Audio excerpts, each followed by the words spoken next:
Hello, and thanks for joining us for today's webinar from the Institute for Research on Poverty at the University of Wisconsin-Madison. I'm Dave Chancellor, and I'll be your host today.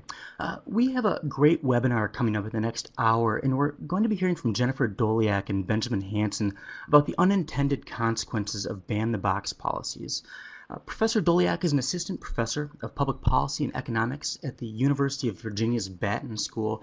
She's also founding director of the Justice Tech Lab, a non-resident fellow in economic studies at Brookings, a research affiliate at the University of Chicago Crime Lab, and at the Wilson Sheehan Lab for Economic Opportunities.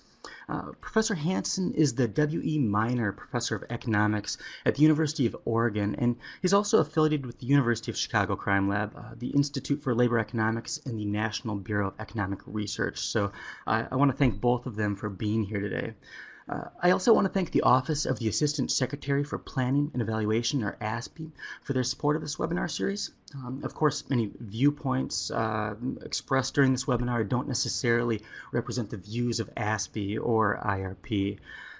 So with that, Professor Doleac and Professor Hansen, thanks so much for being here. I'll turn it over to you now. Thanks, Dave. Thanks for having us. Yeah, good morning, good afternoon, I guess based upon what time zone you're in. All right.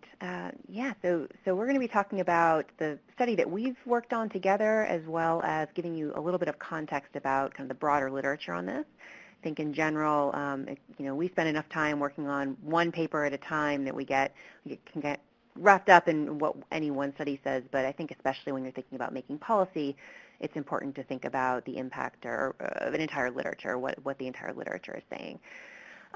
So the motivation here for this group of studies and for a lot of our work as economists is that there's a lot of attention being paid to reforming the criminal justice system, and in particular on reducing our reliance on mass incarceration.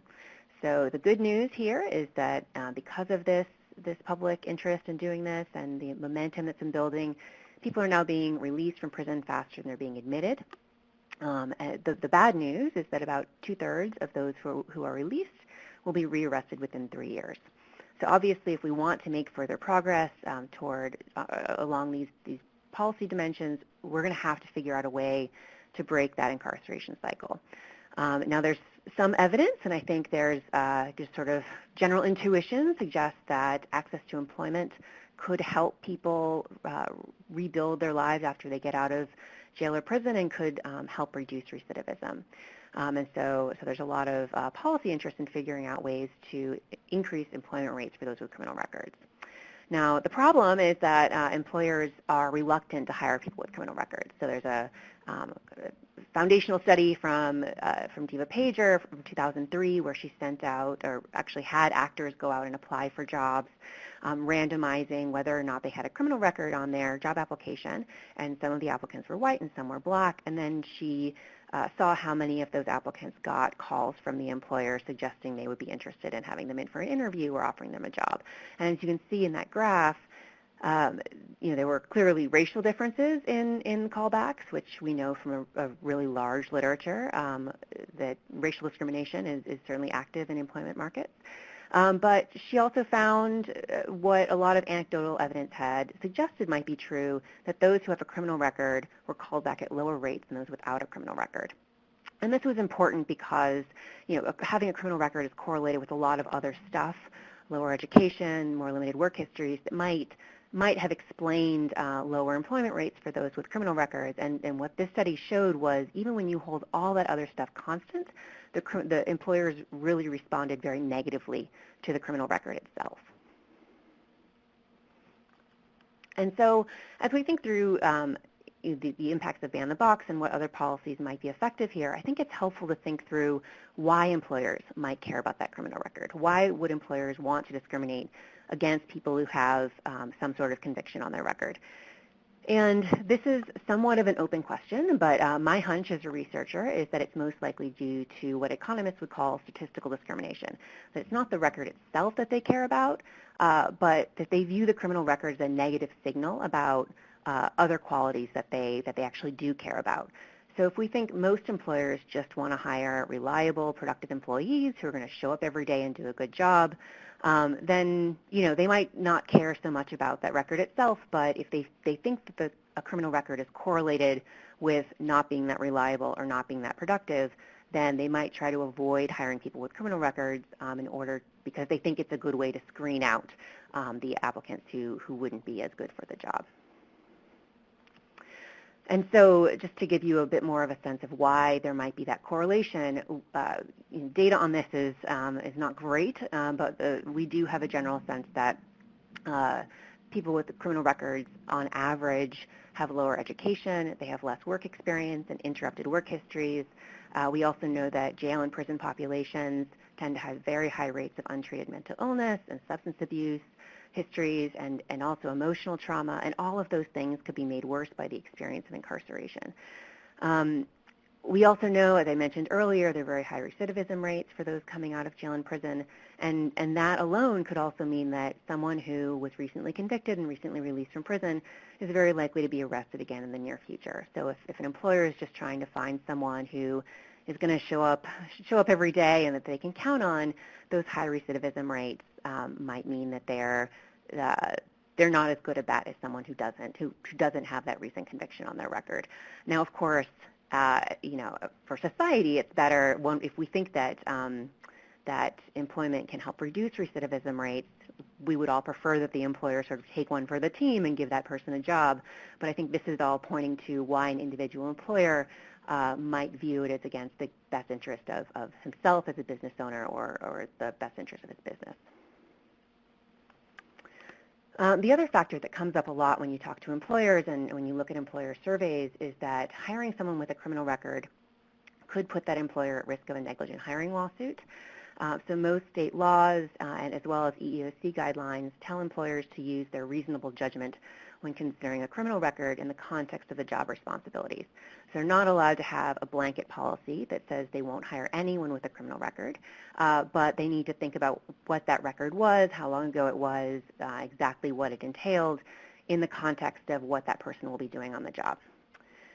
The problem is that if someone commits another crime on the job, and I think the nightmare scenario for most employers is they assault a customer, for instance, then any previous conviction could look like a red flag, and that could be catastrophic for the employer because of a lawsuit or just the bad press that could result.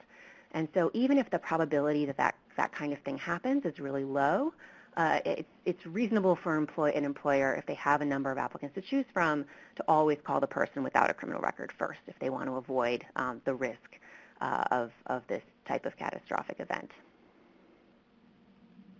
Okay, so that's the kind of the context of how employers might be making these decisions and what they might be thinking about. Now, the policy we're going to be talking about today is the very popular strategy called Ban the Box that has been increasingly adopted by cities and counties and states across the country. This policy prohibits employers from asking about a criminal record until late in the hiring process. In many cases, it's after a conditional offer has been made. And the goal is to help some applicants with criminal records get their foot in the door. So the idea here is that the pool of applicants who has a criminal record is very mixed. Some would make great employees, some would not make great employees, and if it's very difficult for employers to tell from the paper job application, those who would be a good bet never get the chance to signal their work readiness if they don't get that interview. And so the hope here is that if employers can't ask up front about the criminal record, then those folks will get a chance to actually meet the employer, build rapport with them during an interview, and signal their work readiness during the interview. And then, so by December of 2015, over 100 Ban the Box policies were in effect across 34 states. And President Obama banned the box on federal job applications in late 2015. I looked up the updated numbers yesterday, as of early 2018, we're up to 30 states and over 150 cities and counties with Ban the Box, and I believe there's a Fair Chance Act going through Congress as well. So this is still a very popular policy, and I would say one of the more successful or politically popular, anyway, approaches to helping people with criminal records reintegrate successfully after incarceration. So here's a map of where Ban the Box was in effect by December of 2015. You can see there are a number of states there and a real mix of states. So one of the the interesting aspects of working on criminal justice policy for me as a researcher is that this is a topic that gets a lot of bipartisan support. So you have people on the left who really care about criminal justice reform for a variety of reasons, and then you also have people on the right who care equally about it. And so, for instance, the Coke Industries has been a major proponent of ban the box, and so you get a lot of conservative states and a lot of conservative leaders who have been really pushing this just as hard as the folks on the left that you might have thought would be more obvious proponents of a policy like this. And so you see a big mix of states, but you also see that it's a highly urban policy. It's a lot of cities that adopt this, and this is something we're going to pay a lot of attention to in our study, where we're using the rollout of ban-the-box policies to measure the impact of the policy. Okay, so the big question that we're interested in when we think about what the impacts of ban-the-box could be is what's the impact of removing information from at least the early part of the hiring process. So we know that conditioning employment on having a clean record, if employers care about this record up front and ask about it and condition hiring on not having a criminal record, we know that that will disproportionately hurt groups that contain more people with criminal records. And this will result in what lawyers call a disparate impact on black men in particular. And that disparate impact leads many to think that we can solve this problem by telling employers not to use that information anymore. This is a common approach on anti-discrimination policy in the country. So what happens when we remove information that employers care about? Now, as I mentioned earlier, economists think a lot about statistical discrimination, where you might think about or look for qualities that are correlated with what you actually care about. So in this context, what we might worry about is that employers will start statistically discriminating against groups that are more likely to have the traits they want to avoid. In other words, they might try to guess.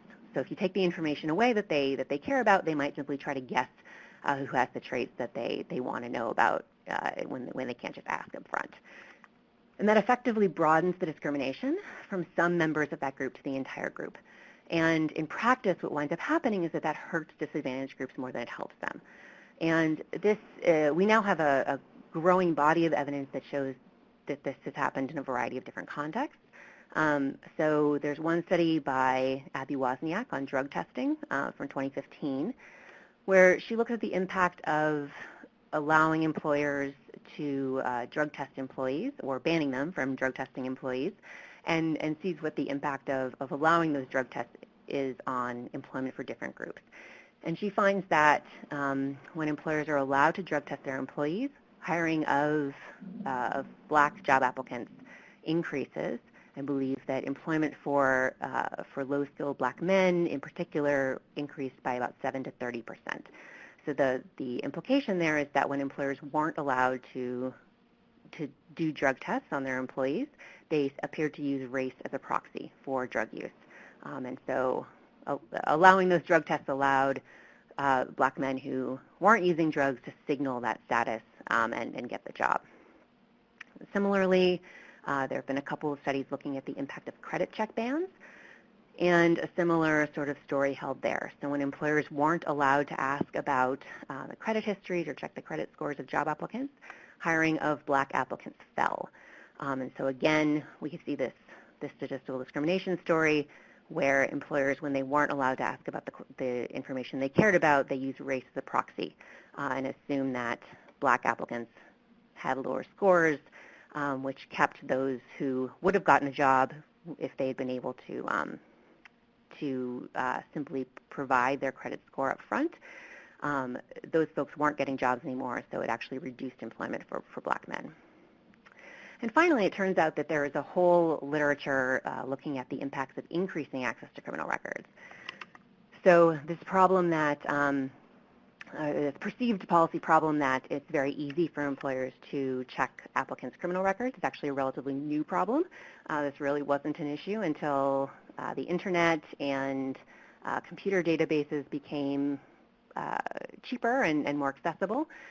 And so a number of studies looked at what the impact of increasing access to criminal records was during the 1990s and early 2000s, and they generally found that that when it was easier for employers to check the criminal records of job applicants, they were more likely to hire black men.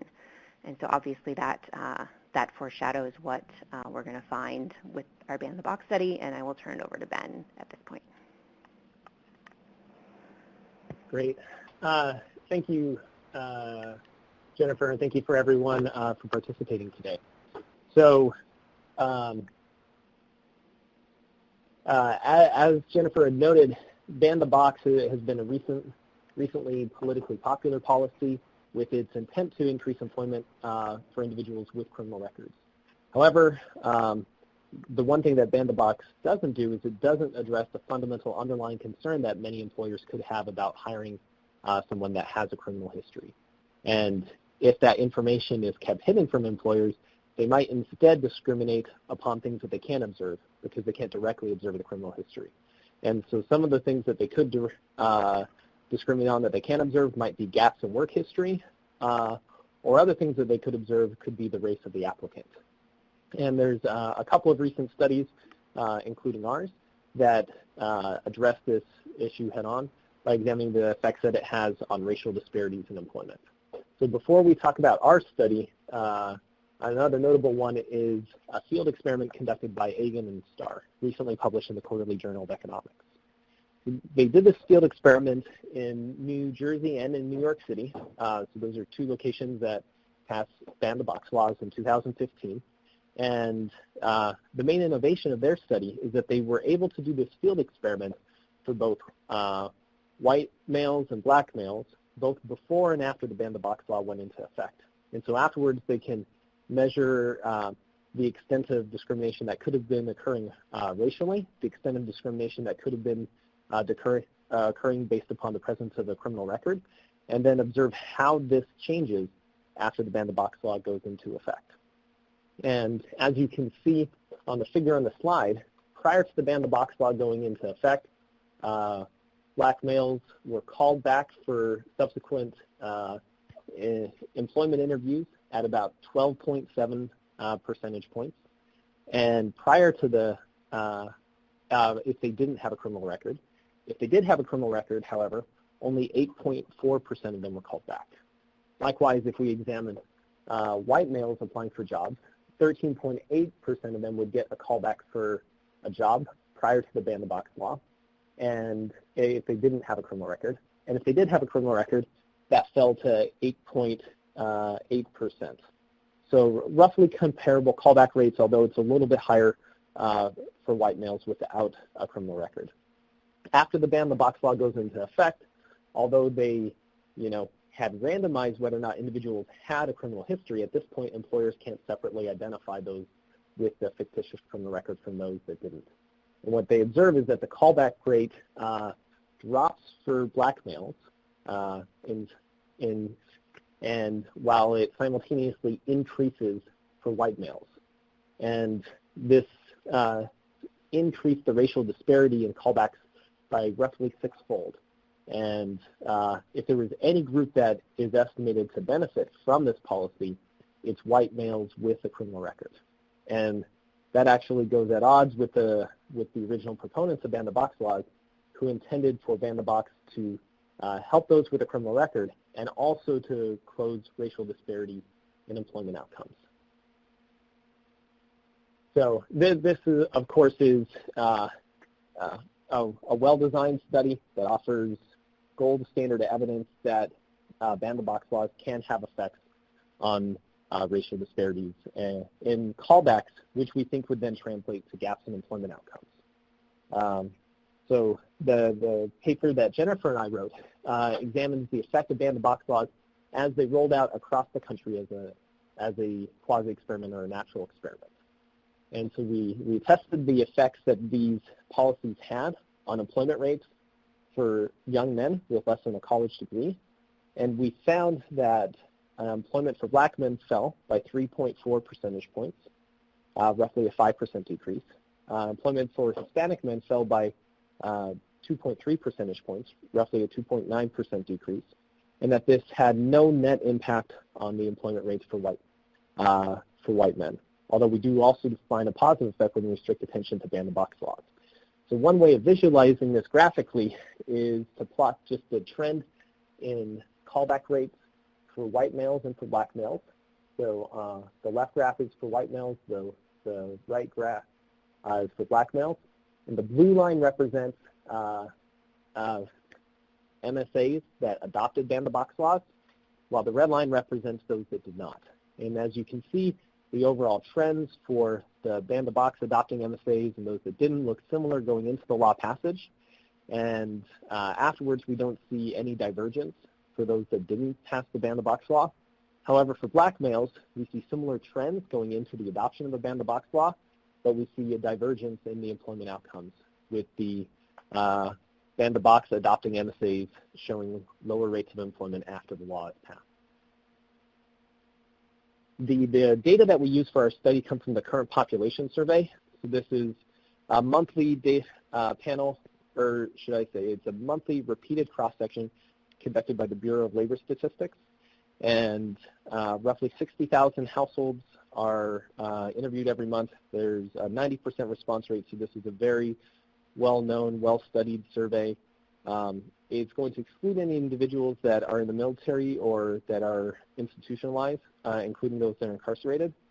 And this sample selection actually could help us finding evidence that ban-the-box would be more helpful if some individuals are unemployed due to ban-the-box, and then because of that they end up committing a crime. So those types of individuals would end up excluded from our sample. So we focus particularly on young men with less than a college degree because this is the age group and demographic that's been found to be most likely to have been recently incarcerated. So we focus on the age category of 25 to 34, and as I said, those with less than a college degree. And we code the treatment at the MSA level, just because that's, I think, a pretty standard definition of a local labor market.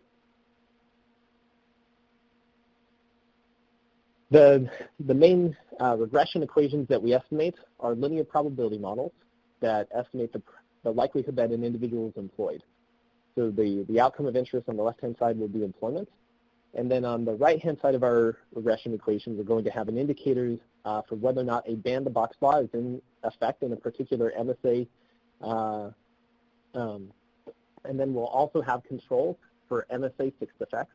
We'll have controls for individual characteristics. So this would include age, years of education, whether or not they're currently enrolled in school. We'll also have time by region fixed effects. So these are a very flexible way for controlling for time trends that affect a particular region in a particular month of the sample that we're interested in. We'll also include in some of our specifications MSA-specific linear trends. So that allows for the MSA itself to potentially have a distinct linear trend that's separate and distinct from the time by region controls that we're including. And then we'll cluster our standard errors at the state level to allow for a flexible form of autocorrelation over time and spatially. So in our preferred specification, we're also going to fully interact the controls with race and ethnicity. And the idea behind our models is that we're adjusting for employment probabilities and trends based upon where individuals are, the types of monthly region-specific economic shocks, and any sort of individual characteristics that the individual, that those in our sample have. So the remaining variation that's in our model, so the types of things that we aren't going to be able to control for, are going to be individual level shocks that are unobserved in the model. So for instance, if an individual has an illness or something else that separates them from the labor force, that's the type of thing that's going to be unobservable, and hence we can't make any adjustments for that. Also, other types of local level employment shocks, such as ban-the-box policies, are going to be the types of things that remain that we aren't able to control for.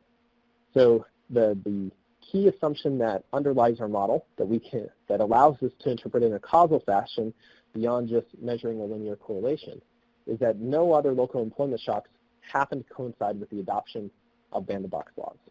So there's some threats potentially to this assumption, And the key thing that one could wonder about is, were ban-the-box laws adopted in places that were particularly motivated to help ex-offenders find jobs? And that is the key reason for which they're being adopted. And if that is going on, if there's simultaneously other policies happening in the MSAs to help individuals that are ex-offenders find jobs, so if there's like changes in reentry programs or changes in other types of funding, that potentially could help those that were formerly incarcerated find jobs, but it's not due to the ban-the-box law, it's due to something else. But if those types of policies are changing simultaneously, this should actually result in better outcomes for these men, and that should bias our findings towards finding a positive effect of ban-the-box when it might not actually exist. So this is table 4 from our current working paper. And in columns 1 through 4, those are just baseline models, some of which don't control for the types of region-specific time frames that we think we really ought to. So I would pay attention mostly to any columns from 3 on, because that's the point at which in our modeling we're controlling, at least for time by region fixed effects, if not other types of trends as well. And as you can see, once we move from, in essence, column 3 to the right, in all of those specifications, we're controlling for the MSA fixed effects, the time by region fixed effects, and then we're measuring the effect of ban-the-box interacted with race.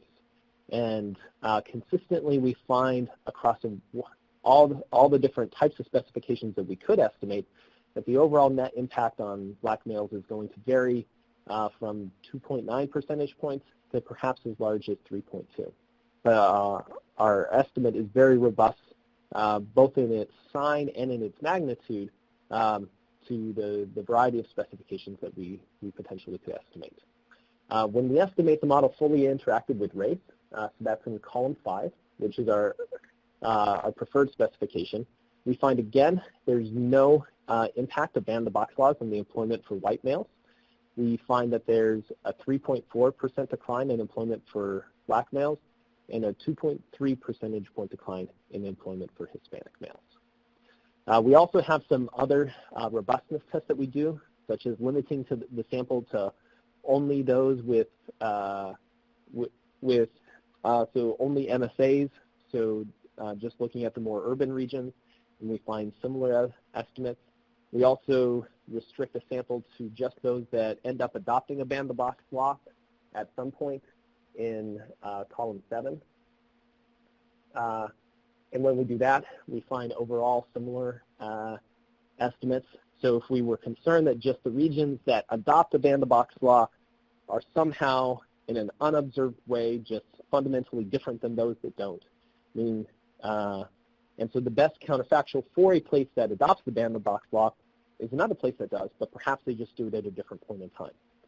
And when we restrict that, although our sample size decreases, it's less than half as large as our full sample, we find a very similar point estimate and similar precision as well.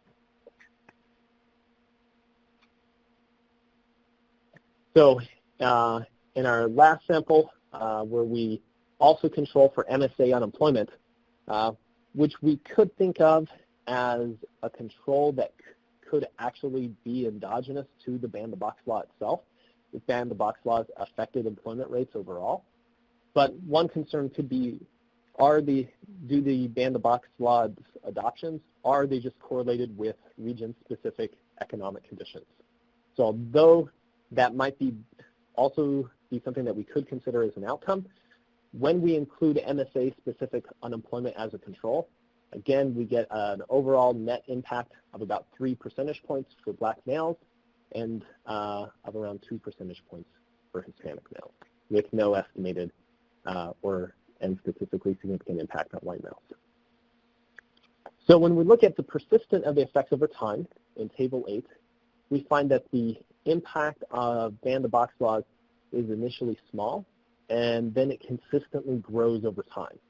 And this is the type of impact that we would expect to happen if there were substantial reductions in callback rates. So if ban-the-box laws reduce the ability to find a job, these effects could emerge pretty soon afterwards, especially given how dramatic the findings were in the Egan and Starr study, but we would expect them to expand over time. And that's indeed exactly what we find when we, instead of just coding the band-the-box law as being in effect, we have a flexible set of categorical variables to indicate 1 year after the band-the-box law is in effect, 1 to 2 years afterwards, 2 to 3 years, 3 to 4 years, or 4 or more years. With those types of less restrictive models, we estimate that the impact of band-the-box grows over time. In Table 6, we estimate the differential effects based upon how tight the labor market is, and we find that band-the-box laws have more negative effects on Black and Hispanic employment when the national unemployment rate is higher. So when the unemployment rate tends to be lower, we estimate that the impact of band-the-box would be smaller. And this in large part would be consistent with other studies on discrimination. The employers have more power to discriminate against broader groups when there are lots of applicants for any available position. And as labor markets get tighter and there's fewer available applicants for every job, then their ability to discriminate would decline. And we estimate that the band-the-box laws become less harmful in those circumstances. When we estimate whether or not there's substitution towards other groups, we do find some evidence consistent with that. For instance, we find older Black males who are less likely to have a recent conviction. We find that there's an increase in employment for those males in the age group 35 to 64. And when we look for differential effects by law type in Table 9, we estimate that private band-the-box laws result in an increase in employment for white males without a college degree. But we don't find any evidence of differential effects for band-the-box laws, public or private, based upon column 2 where we look at Black males or column 3 where we look at Hispanic males. That the estimated impact on Black male employment are pretty similar regardless of the type of law that gets adopted. And our estimates in this table are also consistent with the Egan and Starr study that find that the main group that seemed to benefit from band-the-box laws were white males rather than minorities. So if we consider, is it the case that band-the-box laws are helping individuals, there certainly is some evidence consistent with that. The Egan and Starr study found that white males with criminal records had increases in employment. When we examine heterogeneous effects by law type, we find those with that white males benefit from private band-the-box laws being adopted. And other studies that try to examine those specifically with criminal records find mixed evidence of this. So for instance, there was a recent study by Rose that found band-the-box had no impact on employment for individuals with criminal records. And there was also another study by a group of economists at the Boston Fed that found that band-the-box actually reduced employment for individuals with criminal records. So if the goal here is to help those with criminal records, the evidence on whether or not that actually will happen is somewhat mixed. So that leads us to the question, well, if band-the-box isn't doing the thing that we hoped it really would do, what could we do instead? And I'll pass the time back to Jennifer to answer that question. Thanks, Ben. So this is my favorite part of presenting. Presenting this research is thinking about what we could do instead. In any policy conversation, it's very rare that the options are the policy or nothing. And in this case, as in many others, there are lots of different possibilities we could choose from, and band-the-box is just one. So if we know that band-the-box is having unintended impacts and has unintended costs on Black men without records in particular, and isn't really doing much to help people with criminal records find jobs, then surely we can find a better policy to reach our policy goals. And so if you think back to kind of the earlier discussion about statistical discrimination, if employers are statistically discriminating against those with criminal records because they're concerned about their underlying reliability and and productivity on the job, and perhaps their likelihood of future dishonest or violent behavior, then that gives us an opportunity. If they don't really actually care about the criminal record itself, but what they think the criminal record's correlated with, then that means that there are other policies that could probably help people with criminal records without hurting those without records. So that's why economists spend so much time trying to differentiate between statistical discrimination and other types of discrimination, because statistical discrimination means there are these opportunities to intervene in a more productive way. And so the key here is to figure out exactly what it is employers care about and then find ways to directly address their concerns. And what I find interesting here is that this is actually the opposite of what I think is the default response from those with a law degree, that the better response is to remove information that has a disparate impact. I think what economists would say is don't remove information, provide more information. And so for example, we could imagine having policies that provide better signals about job applicants' work readiness. So if what most employers really care about is reliability and productivity, help them identify the applicants who would be good bets. And this is sort of what Ban the Box is trying to do, right? By getting people in the door to have the conversation with the employer, to build rapport, and the hope was that they could signal their work readiness during that conversation. The problem is if they're not getting in the door, they can't do that. But you could imagine other ways that could more directly communicate that work readiness on paper. So graduation from respected reentry programs or rehabilitation programs are one example. There are already a lot of training programs like that out there that are essentially pipelines to certain employers, because employers have learned to trust that the graduates from those programs will be good employees. And so you could imagine kind of scaling that up and making that a more formal process. There are also these interesting, usually court-ordered or court-issued employability or rehabilitation certificates, which often in practice are very hard to get, but basically what they are is that if you have a criminal record, you can go before a judge and argue that you've been rehabilitated. You can have character witnesses, you can present your graduation certificate from different programs, whatever it is you want to do. And if the judge is convinced, he can give you a certificate that then you can show to employers or landlords. And if it's credible, if those employers and landlords believe the signal that's being sent, that could be much more valuable to them than the criminal record itself. And so you could imagine them not really caring about the record anymore if you have this piece of paper from someone whose opinion they really trust. You could also imagine a category of policy approaches that do something to clarify employers' legal responsibilities when they're hiring in order to reduce their liability concerns. So if a lot of employers are worried about negligent hiring lawsuits, finding a way to shift that risk from the employer to someone else, maybe the courts, maybe the government, could free up the employers to hire people that they might otherwise be too worried to hire. And so again, these employability or rehabilitation certificates are really promising, as I'll show you on the next slide, because these are a court-issued document that says this person is not a risk, right? It's pretty good evidence in the case of a lawsuit that the employer didn't do anything wrong. You could also imagine, if this is the main concern that employers have, that automatic expungement programs could be really, really helpful. So an expunged record can't be used as the basis of a lawsuit, for a negligent hiring lawsuit. And so if the liability concerns are the primary concern that employers have, then automatic expungement programs could help them distinguish applicants who are an unnecessary risk from those who aren't.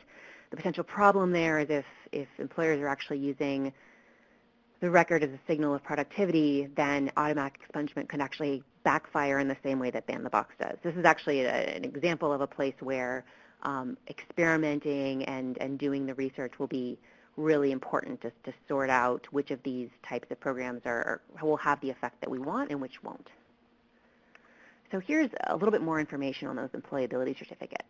It turns out there have been a couple of audit studies done similar to the Egg and Star study in design, in the sense that the researchers sending out job applications from fake applicants, randomizing whether the person, in this case, had a criminal record, had no criminal record, or had a criminal record and a certificate of rehabilitation. And as you can see in that graph, what they find is that the folks with no criminal record are being called back at essentially equal rates to those who are who have a criminal record and a certificate of employability. And so, so what seems to be happening is that this certificate of rehabilitation or employability from the court is able to actually get that person in the door, and at least at the initial screening phase, they're being treated just like people with no record at all. So, of course, it's still the same question as in the Eggen and Starr study. Does the callback actually result in a job offer? But certainly it's an important first step, and is a good example of how providing more information can do more good than hiding information can. Another approach is to find ways to actually improve the work readiness of people with criminal records. So if employers are discriminating against people with criminal records because they view that as a negative signal and they view that as being correlated with negative traits that they're worried about, then removing that correlation or making a criminal record less correlated with a lack of productivity or reliability, then they won't care about the record anymore. So if the record isn't a bad signal anymore, then they won't care about it. So you could imagine having pouring resources into evidence-based programs that improve soft skills, that improve job-specific training, that also improve access to medical care, including mental health treatment and substance abuse treatment, stable housing, child care. There are a whole bunch of needs that this population has that make it very challenging for them to find and hold jobs. And so, to the extent that we as a society can invest more resources in actually specifically addressing those needs that frankly, we haven't been doing a good job of addressing and investing in while they're incarcerated or before they get incarcerated in the first place, then those types of programs could do a lot of good in terms of making them more appealing employees to employers in the first place. And so right now, unfortunately, there's very little evidence to guide practice on all of the above, everything I just described. I think that's sort of that's basically how economists like Ben and I would think about this problem and the types of interventions that could work. This is definitely a place that I would consider the research frontier. It's a place that I'm spending a lot of time working on, and I go around and talk to lots of grad students and try to convince them to study this area. I think the way I would push policymakers and practitioners to think about this is, this is a very challenging policy problem. It turns out there are a lot of well-meaning programs that don't work. A lot of times, gold standard programs, when you finally get around to running an RCT, have no impact on the recidivism outcomes or employment outcomes of the people that they're trying to help. And I think that what we all just need to do is be much more humble about how hard this is and sort of expect to fail. And so at this point, I'm hoping we can move to a point where we just have a lot more policy experimentation, a lot more rigorous evaluation, and a lot more willingness to fail and just keep trying until we find solutions. That'll be the fastest way to get where we all want to go. And that's all we have. That's our contact information, and then I think we're happy to take questions.